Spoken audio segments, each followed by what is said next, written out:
nag-text yung anak nyo kay Mami Rochelle at nagsabi papauwi na lang po ako. na uuwi ka na lang. Panibagong pagsubok na naman kay tatay, no?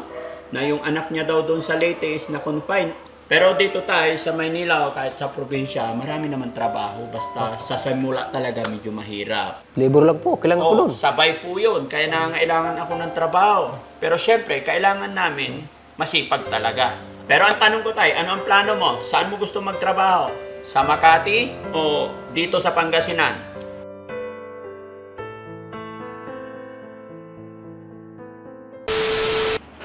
Tay, magandang gabi po. Magandang gabi po, Daddy Frankie. Kumusta ka na, Tay? Medyo hindi okay po. Hindi okay. Inom ka muna ng tubig. Alam kong maganda naman na yung hiwalayan natin sa Makati. Bakit mo nasabing hindi okay na naman?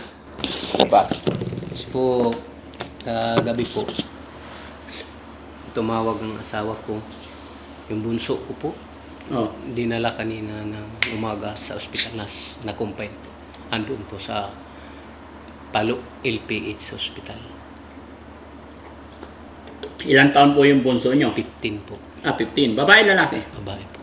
Ano nangyari? Bakit dinala sa ospital? Masakit daw yung dito niya, pati tiyan, tapos nagsusuka.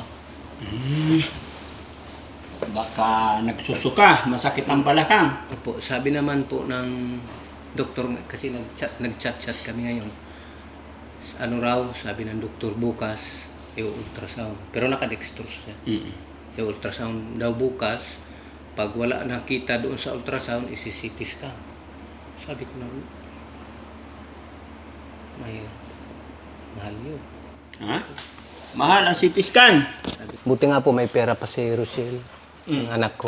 Oo. Natitira pa niyang pera. Kasi nga, ilinalaan niya yun nga sa schedule niya magpabunot ng ipin sa 18. Kasi magpapapostiso nga siya. Nag-a-apply nga dyan sa Chowking. Sa Dagupan. Kanina po, pinadala na niya ka ng umaga. Magkano pinadala doon tayo? 1,000 lang po. Kasi yun lang po ang natitira niyang pera. Pang ano sana niya yun, pang masahe papuntang. So, yung last na text ninyo kay Mami Rochelle is uuwi ka na sana. Yun po ang sabi ng asawa ko. Kung wala ka rin lang naman, kasi nag-ikot-ikot mag-a-apply sana ako dyan sa malapit lang, dyan kahit Pangasinan lang. Kahit ano, kahit construction. Hindi naman basta-basta pala nakakapasok dyan. Bakit?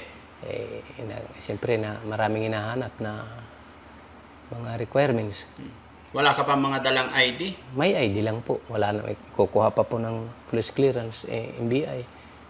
Sabi ko, Kahit sa construction halimbawa, Hindi, sa mayroon. mga gumagawa ng bahay, kailangan pa rin? Tsaka Hindi ba pwedeng yung promissory note tayo? yung mga maliitan po na bahay dyan, may mga tao na, puno na sila. Yung mga maliit lang na bahay. Yun nga sana ang iniisip ko. Sabi ko mag-extra na lang muna ako bago umuwi. Ngayon po, hindi naman po ako naka-sinerte na ano. Kasi sabi ng anak ko doon, mahirap talaga dito pa, hindi ka makakahanap ng trabaho. Dahil yung mga taga rito nga, dyan walang trabaho. Yun. Si si Maribel, yung manager ko doon, di kayo nagkausap? Di ba po, umalis tayo ng alauna. Sinabihan niya po ako noon na pumunta ako ng alas 12. Ang kaso po, sinabi naman ni Rochelle na sasabay kami. Sabi niya sa akin, pasabay tayo sa Dagupan. Yun, sumabay na lang kami. Nung dumating kami dito, sabi ko naman, Chin, sinabihan ako ng manager doon ni Daddy Frankie, bibigyan sana ako ng trabaho. Sabi naman ni Rochelle, ikaw ba't hindi mo? Kasi sabi mo na sabay na lang muna tayo sa Dagupan. Ang gusto ko talaga, Daddy Frankie, magtatrabaho ako dahil wala naman po akong trabaho, magandang trabaho doon. Babalik na naman ako pagsanggot. Matagal pa yun. Ngayon, ang problema lang, ito ngayon, itong bayaran na naman dito, kumpay ng anak ko. Tapos yung asawa ko, high blood pa yun. Yun ang nagbabantay kasi hindi naman pwede po yung anak ko na isa dahil 3 ang anak, maliliit pa. Yung isa naman, isa ang anak, maliit pa din. Yung nasa bayan naman na anak ko, nag-aaral pa. Graduating ngayon ng teacher, pero may anak na 2. Kasi akala ko okay na kasi sabi ni Mami Rochelle, nag-text sa akin Kasi nag-chat yung anak ko po. Nag-text yung anak nyo kay Mami Rochelle Na at nagsabi papauwi na lang po ako. na uuwi ka na lang. Kaya sabi ko kay Mami Rochelle, sige, reply mo sila papuntahin dito. Dahil sabi nyo, problema kahit pamasahin na lang. Ang problema, nangyari na naman sa anak mo ni ngayon. Andun, kung may load lang po ako, tawagan ko sana. Sino po? Yung asawa ko doon sa ospital. Wala naman po akong doon. Pero nakaka-chat ko siya. Siya lang ang bantay doon ngayon. Anak ko. So yun, mga kababayan, mga kabarangay, isang mapagpalang gabi po sa atin lahat. Alam ko napanood nyo na po si tatay na from Leyte at tsaka yung anak niya na si Rochelle. Tinulungan natin doon sa Makati, binigyan natin ng matutuluyan para maayos yung problema ni Rochelle na anak ni tatay. At awa ng Diyos sa tulong at gabay ng ating Panginoon ay naging okay na si Rochelle. Naging maayos na lahat at binigyan na rin ng gamot. At yung ending ng usapan namin is uuwi na lang sila dito sa kinaroroonan ng anak ni tatay. Dago pa. Sa Pangasinan po, Mangaldang po. Sa Mangaldang. Kaya lang, ito, panibagong pagsubok na naman kay tatay, no? Na yung anak niya daw doon sa Leyte is na-confine. Sorry tayo, babae, lalaki yun? Babae po. 15. Bali, yung sinasabi ko po nung unang interview na moving up nung 31. Nag-moving up. Okay. Although bago dumating si tatay, mga kababayan, nakarang araw, magka-text si Rochelle, tsaka si Aling Rochelle na anak ni tatay na nagsabi sila, nag-ask sila sa akin ng pamasahe dahil babalik na daw. Sabi ko naman kay Mami Rochelle, papuntahin lang dito dahil magbibigay na sana ako ng pamasahe pauwi ng Leyte. Po. Ang problema, Kanina po, alas 2, madaling araw. so anong plano mo ngayon tayo? Uuwi ka ng Leyte o ano? Daddy Frankie, kung may trabaho, tatrabaho ko. Sure ka po? Basta po, mapadalhan ko lang muna doon sila para sa ospital. Kasi pagdating ko doon, wala rin naman. Magbabantay lang ako. Importante kasi, mabayaran yung gagastos doon. Kung pwede lang po. Kung may trabaho po na may bibigay. Kasi po, Meron naman tayo, yung sinabi ko, doon ka sa building, po, magbabantay ka doon, kumbaga ikaw, yun ang sinabi ko kay Maribel, yung manager ko doon sa building, maglilinis-linis ka lang doon, parang ikaw ang bantay doon, wala kang iisipin Kaya ano ko po doon yun. tayo. po. Wala kang iisipin problema pagkain. Kumbaga si Ma'am Maribel mag-i-explain sa'yo. Opo. Kasi po, iniisip ko rin. Halimbawa, may bigyan po ako ng pamasahe pagdating ko doon. Ano naman ang... doon Pero sa ospital? bakit nung nag-text si anak nyo sa aking asawa, Opo. gusto nyo na daw po umuwi? Ang nagpapauwi po ang asawa ko dahil wala nga akong trabaho. Okay. Yun ang, kumbaga, sabi ng asawa ko, mas maganda, umuwi ka na lang kung wala kang Kung walang trabaho trabaho. dyan. Dahil marami kayong pinapakain dyan. Bagay, tama ka tayo. Sabi ko naman, Pero dito tayo sa Maynila o kahit sa probinsya, marami naman trabaho. Basta sa simula talaga medyo mahirap. Huwag lang tayong mapili kasi kahit saan lugar talaga medyo may kahirapan. kahit kung construction nga po, ang gusto kong meron lang dyan, na papasok po sana ako. Kaso marami naman silang tao. Tsaka hindi basta-basta kumukuha, sabi ko nga. Doon sa ano... May skill ka naman sa pagko-construction tayo. Hindi pa kumbaga, Marami akong pinapagawang bahay. Papagawan ko po ng bahay si Atenida. Papagawan ko ng bahay si Kuya Oliver. hindi kahit labor lang po, kailangan ko doon. Sabay po yun. Kaya nangangailangan ako ng trabaho. Pero syempre, kailangan namin masipag talaga. Ayo po. Yun naman talaga ang trabaho ko dati, Okay. bago ako nagsanggot.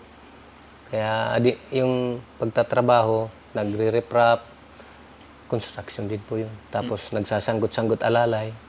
Ngayon po, nung mag-pandemic, doon kami sa bayan nag-reprap kasi bawal nga ang malayo na trabaho dahil pagka may checkpoint, hindi ka pwedeng basta-basta makakadaan.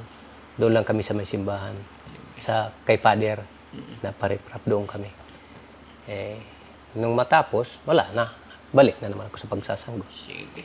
Si Rochelle, kumusta naman yung anak mo?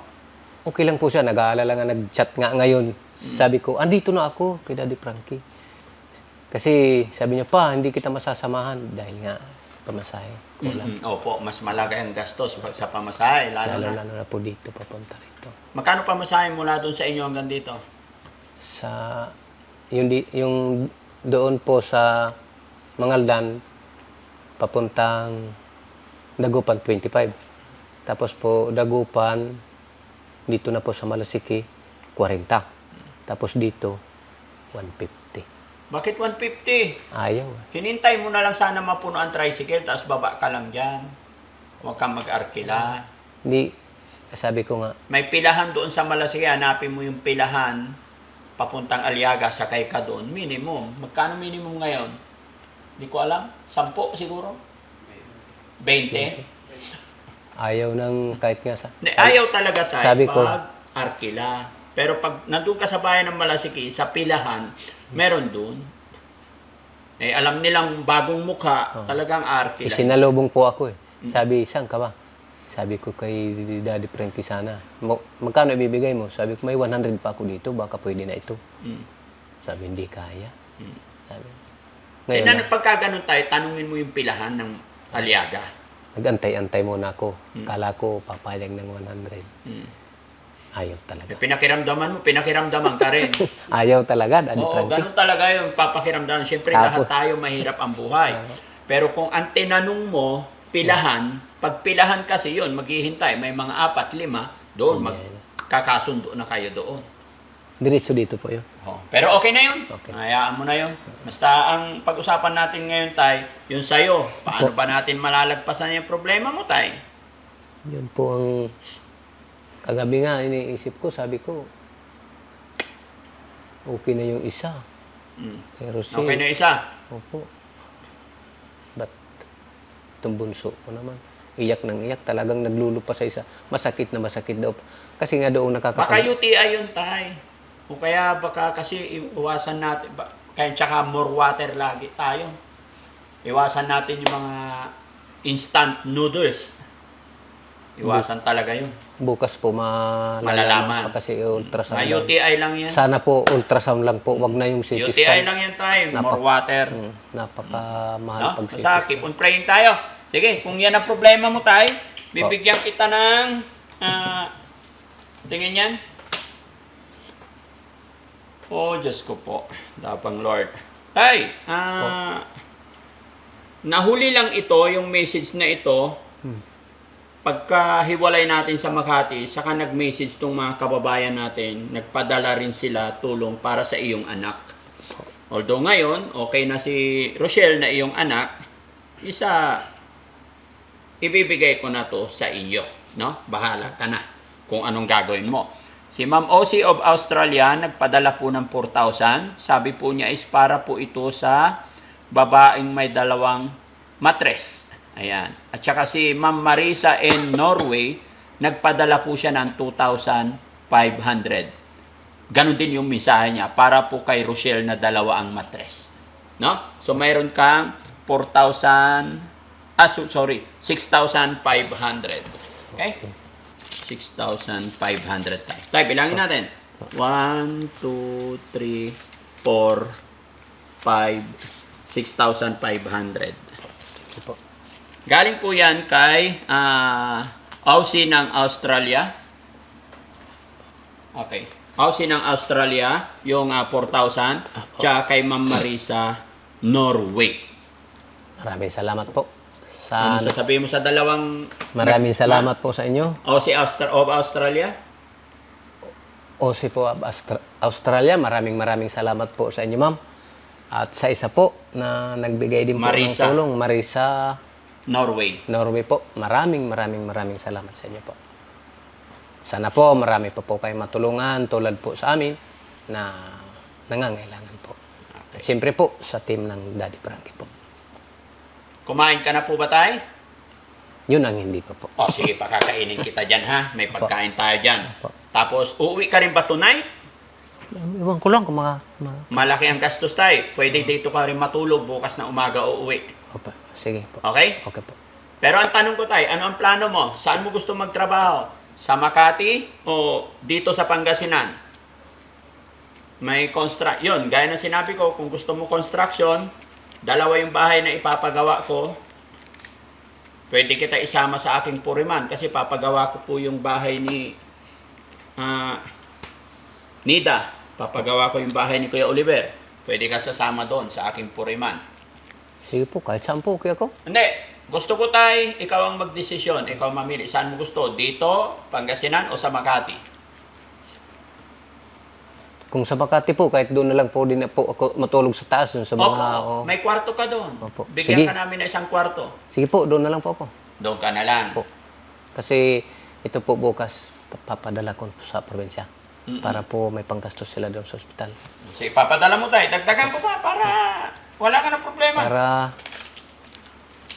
Kasi po, iniisip ko rin po na pagka umuwi ako, wala rin. Wala rin. Sayang, Tama yun tayo. sayang yung... Sacrifice muna. Habang hindi pa nakaka-recover, magtrabaho ka muna rito. Po. O tayo, 3,000. Salamat po. Maraming salamat po. Bigay ko po ito bukas doon sa... Ano po, ang maganda, pagka bibigay ko muna ito doon sa kwan. Tay, bilang father de familia, wag mo kong tanungin kung ano yung kasi ikaw tatay, ikaw mag-isip kung anong maganda. Hindi naman po ako marunong magpadala. Pwede ka namin matulungan. Sabihin mo lang kung ano gusto mo mangyari. And then, kung gusto mo rin tapos sa biyahe sa pwede rin ka namin ipasakay tapos sasalubungin. Or, pwede ka namin isabay kung sinong pupunta sa aking mga driver na papuntang Makati. Kung ano yung plano mo tay, sabihin mo lang sa akin, kung pagpapadala lang, may GCash ba sila doon?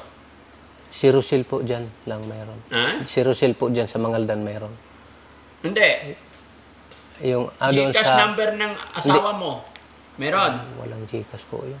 Paano nagpadala si Rochelle na anak mo ng 1,000? Doon sa yung pamangking ko po, may Gcash doon Ayun. sa barangay. So, kunin mo na lang tay yung number ng pamangkin mo, Gcash number. Right now, pwede nating ipadala. O, chat ko na lang po. Okay? After ng usapan natin, Opo. hindi natin pwede i-broadcast yung Gcash number dito. Po. Okay? Sige po. And then, last question. Saan mo gusto magtrabaho? Makati o dito? Doon na lang po. Doon na lang. O sige, bukas ibabiyahe kita bukas ng gabi. So, Dito lang po ako magantay. sige po. Kasi pagka umuwi ako doon, mamasahe na naman ako. Ay, ang damit mo po. Andyan na. May dala ka rito. Opo. Goods. Dinala ko na kasi yun din ang iniisip ko. Sabi ko, pag inalok ako ng trabaho uli, sayang, tatrabaho na lang ako. Kasi yung trabaho sa Makati, tinanong ka na namin, akala namin, expected ko, nung nawala na ang problema yung anak mo, expected ko is, uuwi ka na. Uwi na kayong dalawa ng anak mo. Although nabanggit sa akin ni anak mo na mag-a-apply ng trabaho dito, so expected ko ikaw is uuwi ka or what, hindi ko alam. Kasi ang naging decision nyo sa akin is babalik kayo dyan sa anak mo. Pero okay na yun. Okay na po, Daddy Frankie. At least, Magtatrabaho ako. naging okay na. Tatrabaho na lang po ako para hindi din po sila mahirapan doon. Kahit papaano, makapadala ako doon pagka araw na may sahod. Wala namang problema po sa pagkain, punta lang po ako doon. Ganun, kung anong nangyari nung nandun kayo. Po. Ganun po yun. Sige Kasi may mga empleyado rin, kasabay nyo yung mga empleyado. Hindi ka pumawalan ng trabaho, tayo basta masipag lang tayo. Ano po? Sige po. Okay, Sige po. so yun. Happy na? Okay. Maraming salamat po, Daddy Ayan, Frankie. nakangiti na naman si tatay, mga kababayan. Kanina, Di- ang lungkot niya, no? Kasi po, kagabi pa po, alas 2, hindi na ako nakatulog hanggang umaga. Yun po ang iniisip ko na, kasi nga, video call po kami ng anak ko na talagang sinasabi niya sa akin, parang hindi ko na kaya, masakit. Sabi ko, ano bang pwede kong gawin? Malayo ako, be. Kaya nga sabi ko, gisingin mo mga kapitbahay mo kapitbahay natin dyan, pamangkin ko. Yun, natulungan. Sige. So yun, mga kababayan, mga kabarangay, maraming salamat po muli. At syempre, ako'y magpapasalamat sa dalawang sponsor natin tonight. Thank you so much po. kay Ma'am Ossie of Australia, and kay Marisa and Norway. Salamat po sa tulong pinansyal na ipinigay ninyo kay tatay at saka para kay Rochelle. Kaya maraming salamat po. Magandang gabi po sa atin lahat. Thank you po.